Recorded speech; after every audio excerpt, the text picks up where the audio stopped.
Bismillahirrahmanirrahim. Assalamualaikum warahmatullahi wabarakatuh. Perkenalkan, nama saya Muhammad Solihin. Saya dari Fakultas Tarbiyah Prodi MPI semester 1. Saya akan menjawab pertanyaan dari mata kuliah Pancasila. Nomor 1. Tuliskan dan bacakan ayat Al-Quran beserta artinya yang berkaitan dengan persatuan dan kesatuan serta menjaga keutuhan negara, yaitu dalam surah Al-An'am ayat 153 yang artinya dan sesungguh inilah jalanku yang lurus, maka ikutilah jalan atau jalan yang lain yang akan mencerai-berai kamu dari jalannya, dan jalannya demikianlah dia memerintahkan kepadamu agar kamu bertakwa. 2. Jelaskan manfaat pentingnya belajar Pancasila dan kewarganegaraan serta berikan contoh Anda sebagai warga negara yang baik. Jawabannya yaitu manfaat pentingnya belajar Pancasila. 1. Agar seseorang mahasiswa akan hak dan kewajiban sebagai warga negara Indonesia yang baik. 2. Agar dapat menumbuhkan sifat demokrasi dan cinta damai sehingga tujuan dan Pancasila di Indonesia dapat tercapai. 3. Agar dapat mengetahui berbagai landasan dan hukum negara yang benar. 4.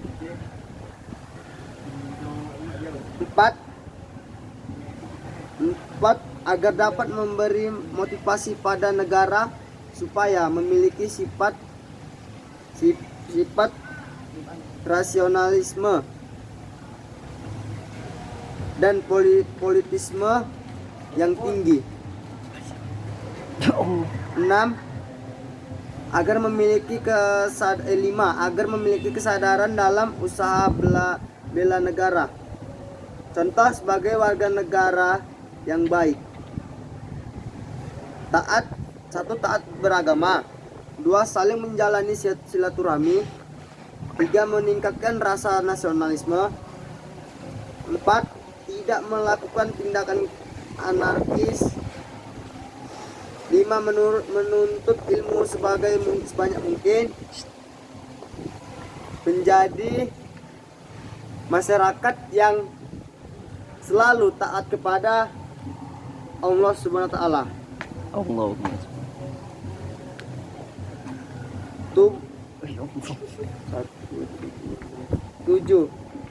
Turut adil dalam gotong royong di lingkungan bangsa dan negara. 7. Selalu mencintai produk dalam negeri. Oke. Nomor 3. Jelaskan sifat Pancasila dan hubungannya dengan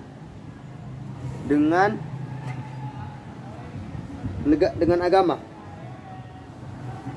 Jika bertentangan apa alasannya, dan jika tidak bertentangan apa alasannya. Oke. Bang. Siap. Skip apa matikan? Skip lah, skip. Mana skip? Aduh. 3.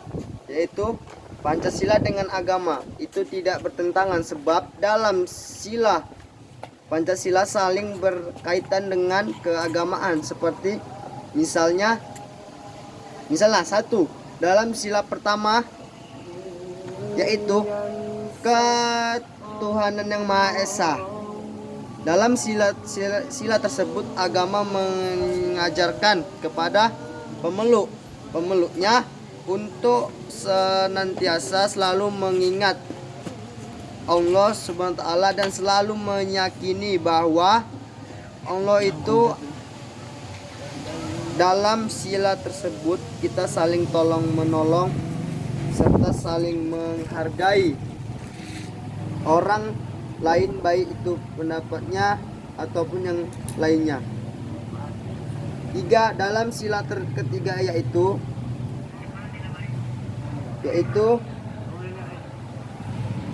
Persatuan Indonesia.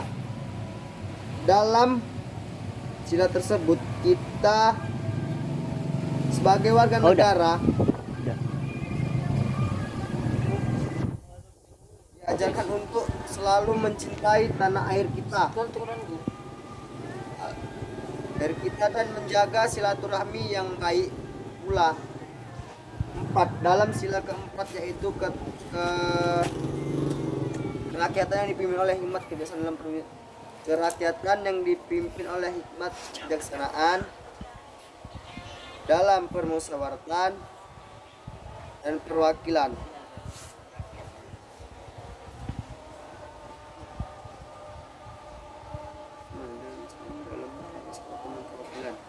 Dalam sila tersebut kita diajarkan agar saling bermusyawarah dalam suatu permasalahan hingga tercapai sebuah kesepakatan. Masuk aja selanjutnya. Dan menemui titik terang permasalahan tersebut. Yang 5, dalam sila kelima yaitu keadilan sosial bagi seluruh rakyat Indonesia. Dalam sila ini setiap warga negara memiliki kewajiban dan haknya masing-masing dan harus saling menghormati. Misalnya haknya yaitu memiliki kewarganegaraan dan kewajiban yaitu taat peraturan negara yang berlaku. 4. Jelaskan pengertian internasional serta identitas nasional serta faktor terbentuknya dari identitas nasional dan seberapa pentingnya identitas nasional itu di dalam suatu negara.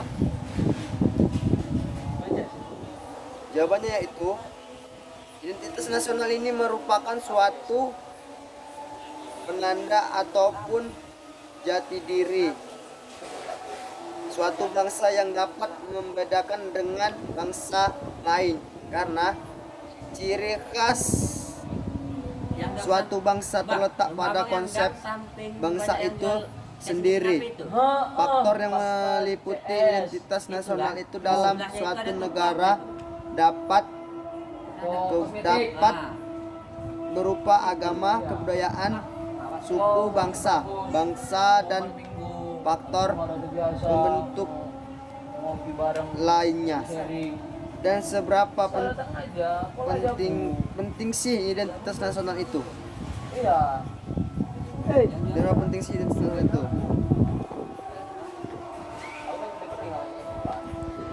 Nah itu identitas nasional itu sangat penting dan sangat dibutuhkan sebagai alat persatuan bangsa yang mana identitas nasional itu terbentuk karena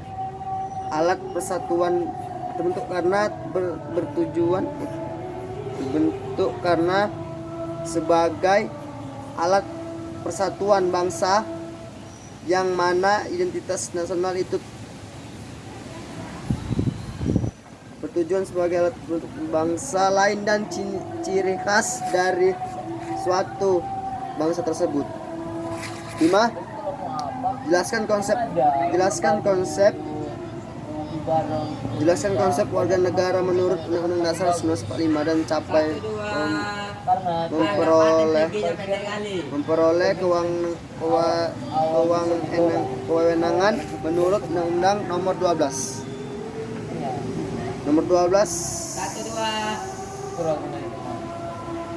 yaitu warga negara adalah orang-orang sebagai bagian dari suatu penduduk yang menjadi unsur negara serta mengandung arti peserta Wih, peserta anggota atau warga negara dari suatu bangsa. Anggota atau warga negara dari suatu bangsa. bentar lagi udah nomornya. Cara memperoleh kewenangan yang menurut Undang-Undang Dasar Nomor 12 Tahun 2006 melalui cara kelahiran, melalui cara pengangkatan, melalui cara pemohonan untuk daerah tempat tinggal, unsur daerah tempat tinggal, unsur kewarganegaraan, unsur keturunan. Oke. Nomor 6. Dasar pengertian negara, unsur terbentuknya suatu negara serta tujuan negara, fungsi negara menurut Undang-Undang Dasar 1945. Sertakan contoh upaya pemilihan pemerintah untuk mewujudkan tujuan dan fungsi tersebut. Fungsi negara, yaitu negara adalah organisasi kekuasaan yang berdaulat dengan taat pemerintahan yang melaksanakan tata tertib atau orang-orang di daerah tertentu.